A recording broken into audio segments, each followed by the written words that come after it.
One of my favourite games of all time is Resident Evil 4, the original one. I must have played that game hundreds of times on the GameCube and Wii, and it really holds a special place in my heart. But you know what I could never beat growing up? Resident Evil 1. I just got so lost in the mansion and I could never really figure it out. Well, now that changes, as I'm going to have to learn this mansion inside out, becoming a master of every corridor and room, by completing the game using only a knife, completing the game without saving, completing the game on real survivor mode, its hardest difficulty, and completing it with invisible enemies. What absolute sick madman came up with that one? It really begs the question, how many playthroughs is enough? Well, let's find out as I get the Platinum Trophy in Resident Evil. Alright, first playthrough on normal. I am going to start my first playthrough as Jill. Jill is the character I used in a majority of my playthroughs because she has 2 extra inventory slots, which will continue to be very useful.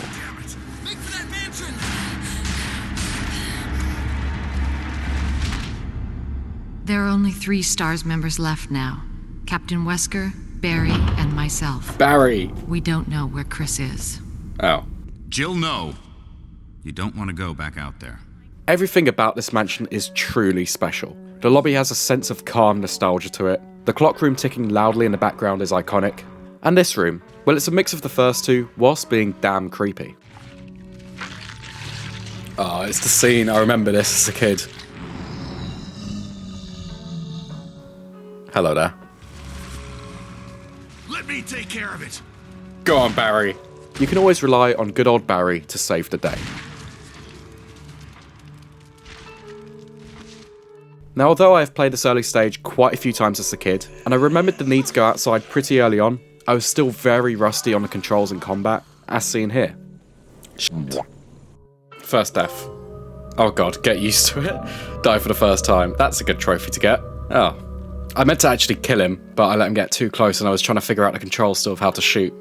So that's good. Next time around though, I came back with a vengeance, and earned myself another trophy.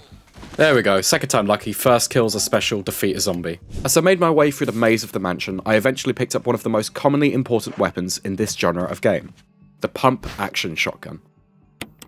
And this will prove to be very useful in almost all of my playthroughs. But with the shotgun comes a cost, and that cost is a near-death experience with a ceiling closing down on Jill. Something that we'll definitely see in later Resident Evil games, which if you do want to see more of, leave a like on this video letting me know you enjoyed it, it really goes a long way.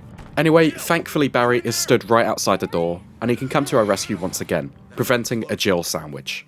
A second late, you would have fit nicely into a sandwich. What a great guy.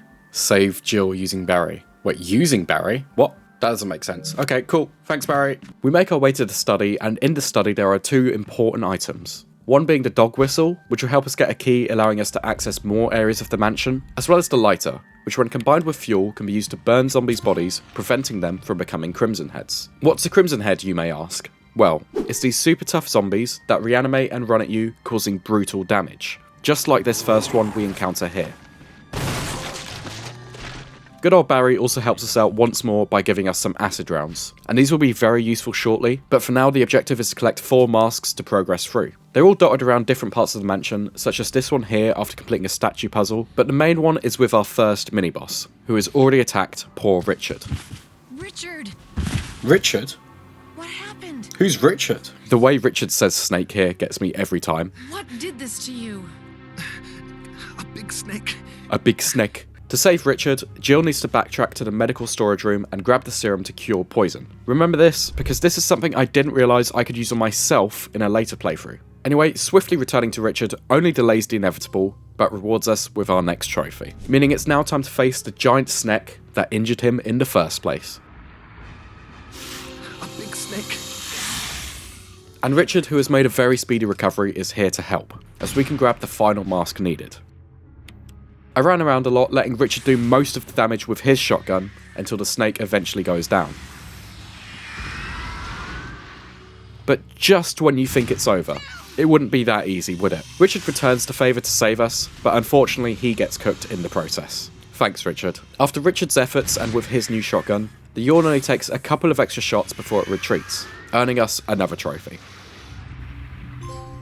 Did I get it? Not waiting to exhale. Survive your first encounter with the yawn. With all the masks collected, we can now place them in the basement below the cemetery. But that does mean another fight with another Crimson Head. This is an extra special kind of Crimson Head. On normal difficulty, this fight's not too bad, particularly if you have saved the acid rounds Barry hands you, but on the later playthroughs, this will prove to be more of a struggle.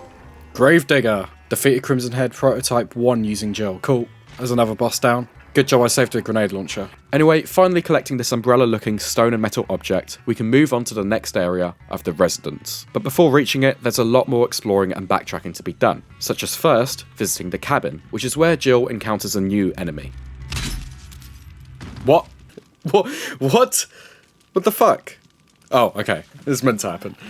Just got fucking knocked out. Whatever the bloody hell this monstrosity is. A magnum shot and running away is our best option here, so that's exactly what we do. Now making our way to the Residence, having collected the crank to lower the water. I think the Residence is my least favourite part of the game. It goes on a bit too long, and because it's not all that big, the backtracking can get quite annoying. Again, especially on later replays. We do catch up with Barry again, although he seems to be acting a little crazy. He says he's talking to himself, but I'm not buying it. However, underneath the Residence appears to be this control room, protected with a giant shark tank acting as a defence. And the defence certainly worked alright.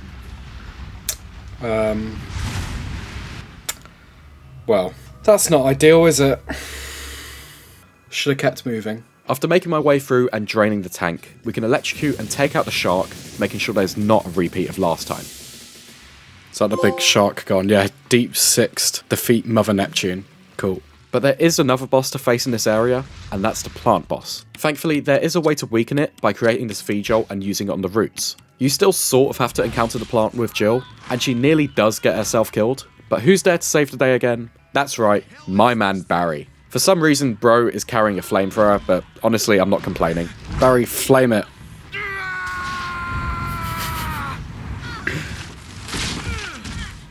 Cheers, Barry. Right, let's grab the key. The key master.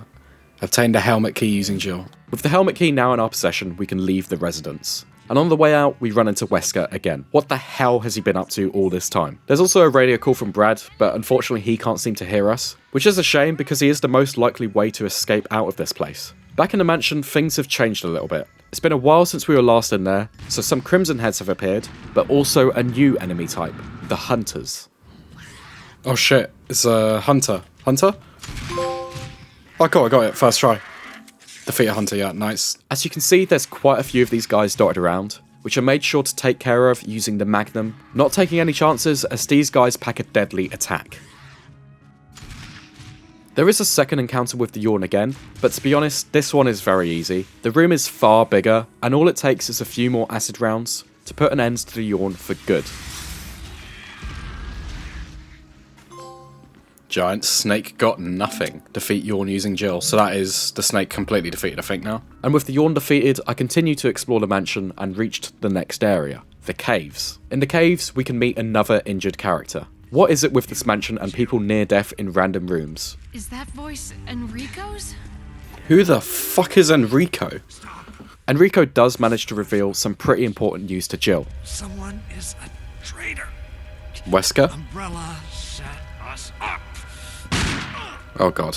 The caves are a bit more simple to explore than some of the other areas, but it is rigged with traps such as these Indiana Jones style boulders. Oh Jesus Christ. No. No. No. Cool, let's go. And there's also another large enemy to take down, this time a giant spider. Oh shit. Spider sense. Defeat Black Tiger. Okay, cool. Oh fuck, I'm taking damage. Where did I come in from? Here. That way. With the spider taken down and a bit more exploring done in the caves, Jill runs into the saviour himself, Barry. But this time, he feels like now it's time to screw Jill over, leaving her stranded in the caves.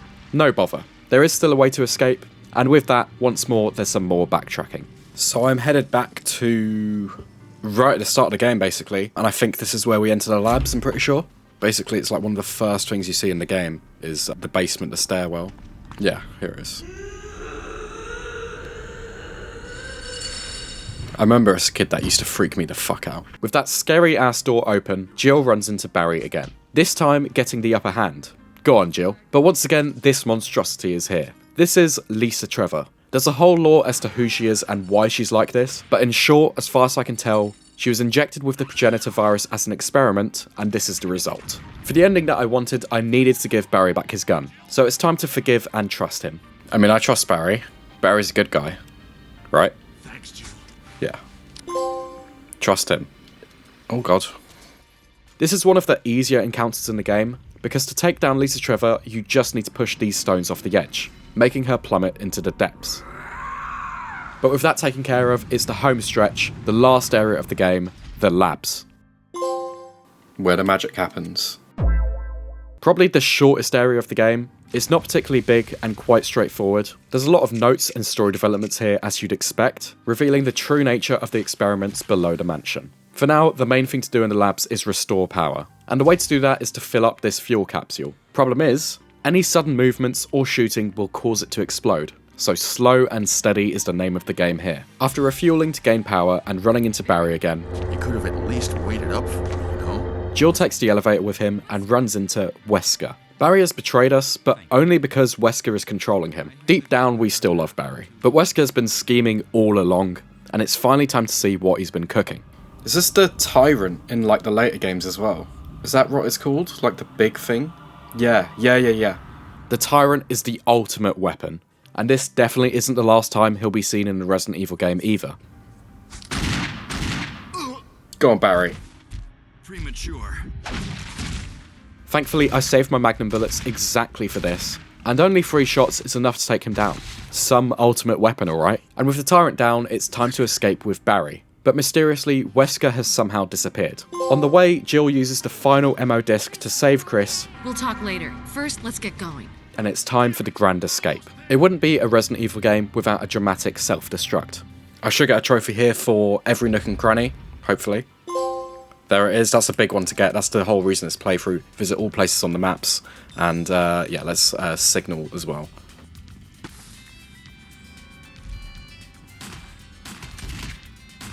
Here he is, the big Tyrant again.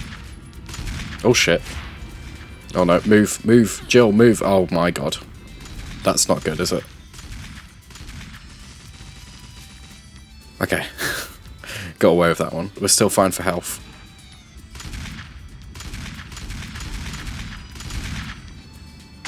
There's a rocket launcher. Okay, cool. It's always ends so cool, Resident Evils. Right from the first one. Let's kill this bitch. Ridiculous. That'll be it. Alpha Team's finest. Finished the game using Jill. I'm a member of STARS. Finished the game saving Chris and Barry using Jill. That's a nice one. Like taking candy from a baby. Finished the game on very easy. Okay. Racing and pacing. Finished the game in 5 hours. Take that zombies. Finished the game on normal. Not in the mood to die. Finished the game on easy. I think that's it. Yeah, cool.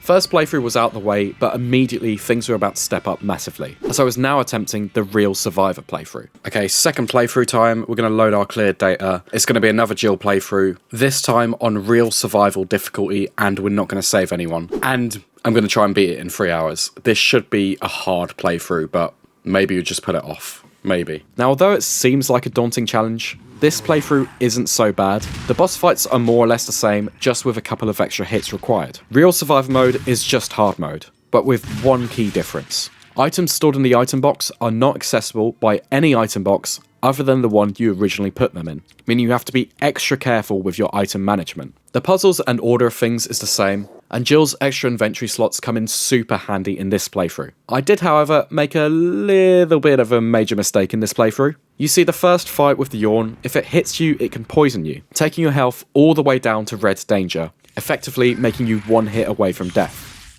Oh, man. And me being the Resident Evil expert I thought I was, a simple blue herb should fix things, right? Okay, I'm a little further up. There's a blue herb here. I've been poisoned for ages, but this should cure my poison. So let's try it, because I'm going to combine a green, a red, and a blue. And I'm still poisoned. I don't understand it. No matter what I do, I can't stop being poisoned. I'm just constantly on low health. Is it like because I'm poisoned for so long that it doesn't cure it? I don't know. It's annoying. It's so annoying. A few moments later. I figured my problem. I got poisoned by the yawn, the snake, like 2 hours ago. That can only be cured with the serum, and I have just researched, and there is another serum even if you saved Richard, which obviously I did. So, in this save room, yeah, is it here? That's what I needed all along.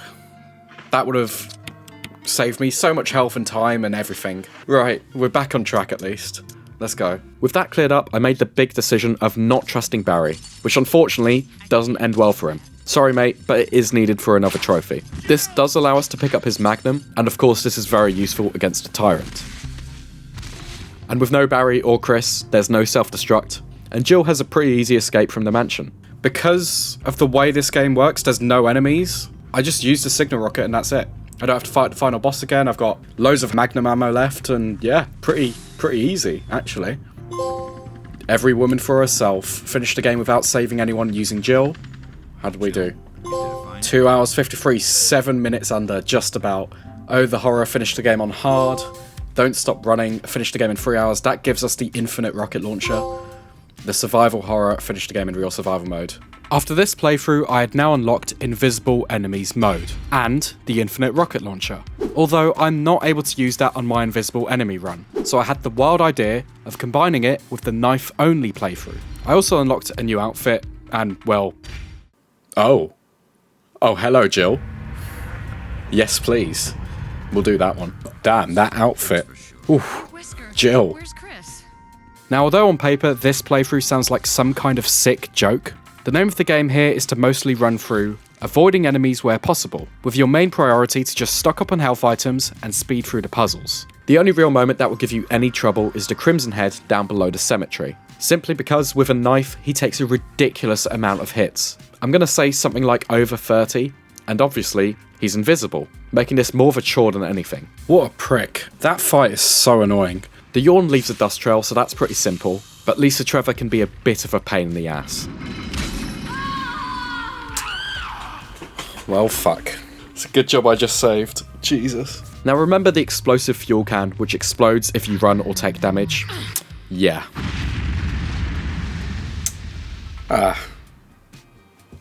Shit. I need to kill him. Oh, God. And the invisible tyrant did cause me a bit of trouble too.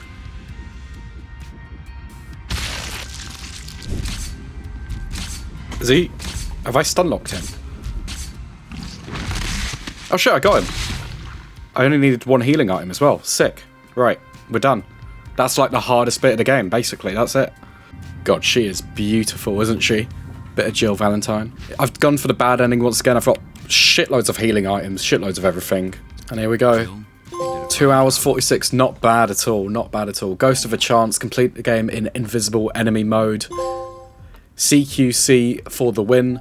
Finish the games using only your knife, obviously. Only 16 enemies killed in the whole game. 0 bullets used. And we get Passion for Fashion as well, obtain all costumes. I'm interested to see what the other costumes are, actually. Congratulations. Thank you for taking the time to play all the way through Resident Evil Biohazard. If you're reading this letter, I salute you. You are truly a remarkable player. I imagine you must have some pretty memorable experiences along the way. I'm yet to play as Chris. Thank you very much for playing. Shinji Mikami, dev team representative. That is so nice. On to the next playthrough. Ah, yes. Finally, I can use the infinite rocket launcher. Let's make light work of the first zombie. Where is he? Hello, my friend. Hello, good sir. He dead. Cool. This playthrough is a breeze as you'd expect, and a lot of fun. There's a new character here called Rebecca, a medic who is the protagonist in Resident Evil 0. She comes in handy where Chris lacks, such as being able to play the piano to open a door. Throughout this playthrough, I was now getting trophies for doing things for the first time, but as Chris. The only real difference here is the plant boss, as somehow Chris is a silly billy and gets himself caught in the plant, meaning it's all up to Rebecca to craft the V-Jolt. Why is it up to Rebecca, you may ask? Well, earlier on, I let Richard die. Sorry, Richard. But this allows me to get the trophy for saving Chris using Rebecca. It's all a bit complicated, but trust me, it makes sense. Bravo, Rebecca. Save Chris using Rebecca. I can also take out the plant now, finally, as well. Cool, there's the plant down for the first time. It's quite interesting that that fight is pretty much completely avoidable. And we get herbicide as well. Defeat plant 42 using Chris. I think we got to the root of that problem. Good one, Chris. But past that, we breeze through the rest of the game, making light work of the Yawn and the Tyrant, before saving Jill Jill? Chris! and facing the Tyrant again. I never knew he could deflect rockets, by the way. That's new. If I can deflect this bitch. There you go. Second time lucky. And that'll be it. You the man, Chris. Finished the game using Chris. The nightmare ends. Finished the game saving Rebecca and Jill using Chris. And I think there's another one for beating the game twice. And yeah, there it is. We're in this together. Finished the game with Jill and Chris. Now I just need to reload one of my saves and get another ending. Okay, so once again using the rockets. This time though, I need this tyrant to kill Rebecca. Sorry, Rebecca, but you need to die. Come on. Yeah, that'll do it. Poor Rebecca. She served her purpose. And there's the trophy. Every man for himself. Finished the game without saving anyone using Chris. You brutal bastard. One final run remains, and that is for completing the game without saving, for the Ink is for Squids trophy. I can use the infinite rocket launcher once more, and at this point, I'm an expert of running through this game with Jill. There are only 3 areas that are the cause of any trouble in this playthrough. The first being the shark tank. That was a close escape. Jesus, that could have been a game over. The second being a long way into the game, the encounter with Lisa Trevor. I'm going to try and knock her off, and hopefully it should be one of my last worries over, sort of thing. So yeah, not give the gun back to Barry, and then just shoot her, I guess. Yeah, there she goes. Easy. You can just peacefully knock these off without having any stress. That is so much easier knowing that you can do that. Right, into the labs we go, home stretch. And the final area of risk is the fuel canister in the labs. But with the infinite launcher and on very easy difficulty, as long as you make sure all enemies are gone for good, this shouldn't cause any problems. Not even a worry. Not even a single enemy. Beautiful. I can run again. I can finish the game now. Oh, what a badass. The last time Jill has to do this. We've had a lot of bad endings in this playthrough, and that is it. That is Resident Evil 1 without saving once. 1 hour 57, so quick as well. Ink is for Squids, complete the game with 0 ink ribbons. Platinum, splatinum. Man, so many playthroughs finally come to an end. If you enjoyed the video, don't forget to leave a like, comment, and subscribe for more. And stay tuned for more Resident Evil Platinum videos coming sometime soon.